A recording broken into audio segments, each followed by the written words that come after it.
Sa mga nagtatanong dyan kung bakit natalsik yung langis sa dipstick ng isang makina. So ito na po yung kasagutan sa mga katanungan po ninyo. Sa kagaya po nitong makina na puro chip 1, maandar siya pero napakapalyado at isa pa ayan tumatalsik yung langis sa kanyang dipstick.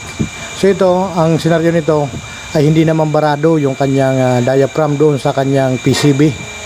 At ngayon binaypas na ito, yung breather niya ay nilagyan na lang ng hose at papunta lang doon sa baba yung tapo ng usok na nagmumula sa loob ng makina. So ayan na nakita po ninyo, nagkalat yung langis dahil nga sa natalsik. At ito na yung breather, naka-bypass na. Ngayon, tingnan natin yung pinaka-problema niyan, kung bakit na talsik yung langis dyan sa dipstick. So, tatanggalin niya, papakita ko sa inyo. Bago nga natin pagkakalasin yung makina, siguraduhin muna natin na naka-timing muna o naka-top dead center yung uno. Saka pag na-top dead center na, una gagawin natin ay tatanggalin natin yung kanyang rocker arm. Pag tatanggal naman ng rocker arm, tatlong numero 14 at saka 6 na 12 na tornilyo yan. Ngayon pag natanggal na yon, sunod naman ay susunod ay yung kanyang camshaft. 6 naman yan na nut na numero 12. Tsaka yung camshaft cap ay kailangan din tanggalin yan at doon ay matatanggal natin yung kanyang camshaft.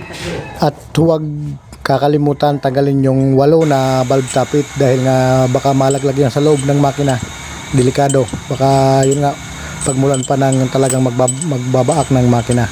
Ngayon kapag natanggal yung 8 na valve tappet, dito naman ay tatanggalin natin yung kanyang cylinder head bolt na numero 14 na flower. At pag natanggal na lahat yung kanyang cylinder head bolt, dito ay yun nga na mabubunot na natin yan na kanyang cylinder head para makita na natin yung kung ano ba talaga ang nangyari niya sa loob. So sa estimate ko nito, kung hindi basag yung piston ay putol-putol yung kanyang piston ring.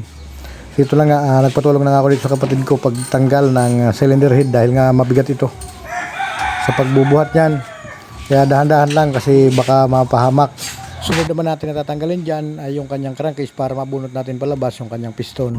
Ito na po yung dahilan kung bakit natalsik yung langis sa kanyang dipstick. Ayan makikita po ninyo yung kanyang piston, yung mga piston ring ay naghiwa-hiwalay, nagkaputol-putol. At ganoon din dito sa numero 3 na piston.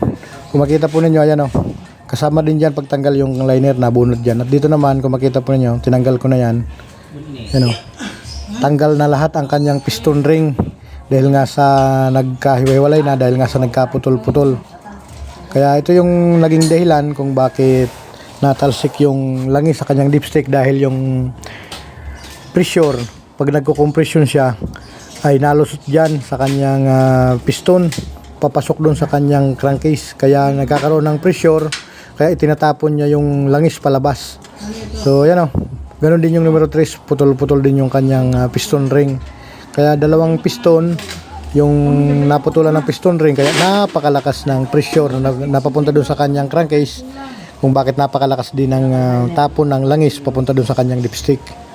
At dito naman yung numero 2 tsaka 1 ay goods naman yung piston ring, hindi naman naputol, kaya umaandar ito.